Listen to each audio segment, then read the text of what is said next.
আসসালামু আলাইকুম। আমি ভিডিওটা সকাল থেকেই শুরু করেছিলাম। এটা ছিল বৃহস্পতিবার থেকে ভিডিও। এই যে আমার আব্বু ঘন দুধ নিয়ে এসেছিল, একদম খাঁটি গরুর দুধ।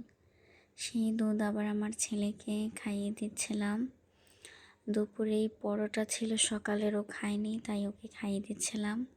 এদিকে আমার মেয়েকে দেয়নি দেখে সে আবার তার বোনকে দিয়ে এসেছিল, আর তার বোন তো খুব হ্যাপি হয়েছে যে ভাই নিজে না খেয়ে তার জন্য দিয়ে আসছে।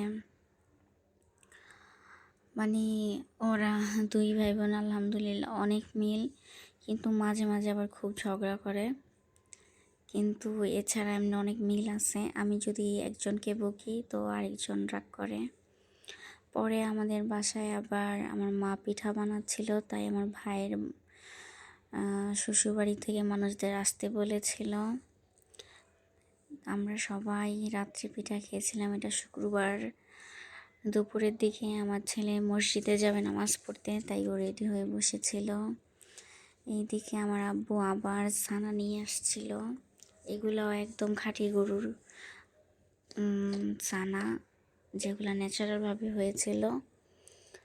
এগুলো আমার আব্বু নিয়ে এসেছিল আমাদের জন্য, আমরা পছন্দ করি তাই। তারপর আমার মনটা খারাপ ছিল, তো তাই আমি খেতেও পারিনি, কারণ আজকে আমি চলে এসেছিলাম আমাদের বাসায়। আমাদের বাসা মানে আমার শ্বশুর, আমার হাজব্যান্ডের বাসা, এখানে চলে এসেছিলাম। আমার মনটা আজকে খুবই খারাপ।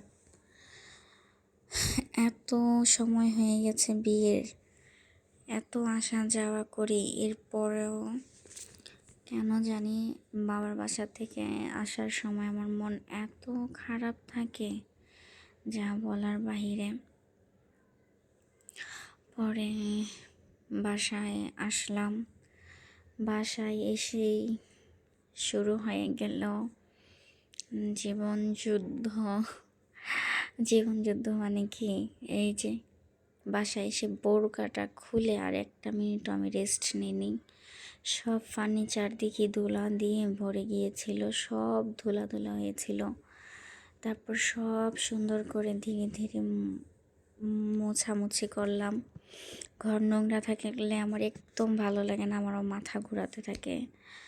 তারপর এই যে বিছানা টিছানা সব আবার সুন্দর করে ঝাড়ু টাড়ু দিলাম। আবার ঝাড়ু টাড়ু দিলে নিজের কাছে নিজেরই ভালো লাগে, এবং মানে বিছানায় শুতেও আরাম লাগে। ওই বিছানা টিছানা ঝাড়ু দেওয়ার পর আবার বারান্দাতে অনেক ময়লা চলে এসেছিল। এরপর এগুলা সুন্দর করে ঝাড়ু দিলাম। এগুলো ঝাড়ু দেওয়ার পর দেখে অনেকগুলি ময়লা বের হয়েছিল।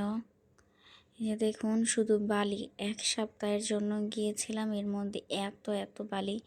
আর বালি হওয়ার কারণও আছে, কারণ আমাদের বাসায় কনস্ট্রাকশনের কাজ চলছে, তাই। এরপর আজান দিয়ে দিল। পরে আমি আবার নামাজ পড়লাম। নামাজ পড়লে একটু অন্যরকম শান্তি লাগে, মনটা একটু পাতলা লাগে, হালকা লাগে। এই নামাজ পড়ে আবার শুরু করলাম। মহিলা এই যে কাপড় চোপড় ধুয়ে দিয়ে গিয়েছিল, এগুলো বাস টাস করলাম আর মেয়েকে পড়ালাম।